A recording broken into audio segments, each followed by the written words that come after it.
You talked about administrators. What is the responsibility of an administrator? I am privileged to be the chairman of a football club. This is the third time. I'm the chairman of a private club side in Nigeria called Sporting Lagos. It's owned by a young man who came from America to put his money where his mouth is. And if you watch any of their games at home, you understand what the dynamics are. I'll give you a quick example. As the chairman of Sporting Lagos, if I take one jersey, I'll pay for it. It's 26,000 naira. Private club. A government club, a chairman of a government club side can have 1,000 jerseys that he can dash. He can give out to anybody. He will not account for it. You see, government is not in the business of making profit.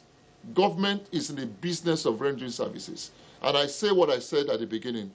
Government should restrict itself to doing three things. First and foremost, I say it again, enabling environment for sports to thrive. Number two, you provide infrastructure. And that's what we talked about. No facilities in Nigeria at all. If the Senate President Godswill Akpabio did not build a stadium when he did as governor of Akwa Ibom State, there will be no stadium for the Super Eagles to play football today. This has nothing to do with administration, because administrators don't build stadia, as it were. It's government's responsibility. Number two, I also want to talk about, the role of an administrator. Abraman talked about going to the last Olympics, and he said because they didn't prepare well and what have you. No, that wasn't the problem at all. I was privileged to be a member of the ministerial committee that looked at why some of the reasons we failed at the last Olympics. I was in Abuja for over a month, and some of the things we found out. There was a group called the Podium Finish Team. This Podium Finish Team did not tell the minister that going to the Olympics, Nigeria will not win a medal.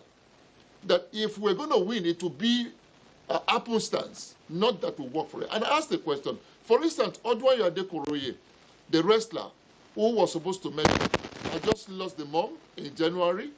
A few weeks to the Olympics, the brother was electrocuted. So how will she win?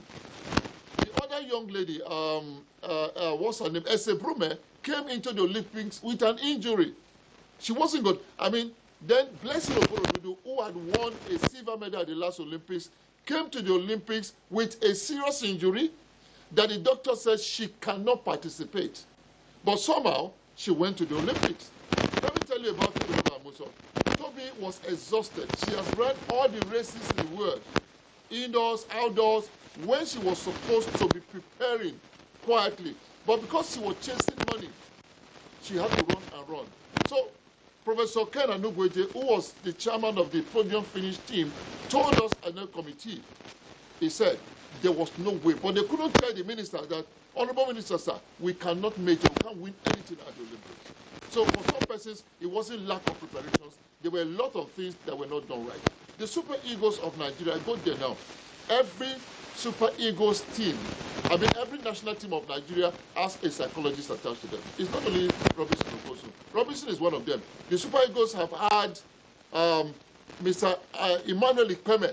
Dr. Emmanuel Ikpeme is a psychologist who has a PhD. He's always the Super Eagles of Nigeria. So these are some of the clarifications I want to make. Let government allow the private sector to run sport in our nation.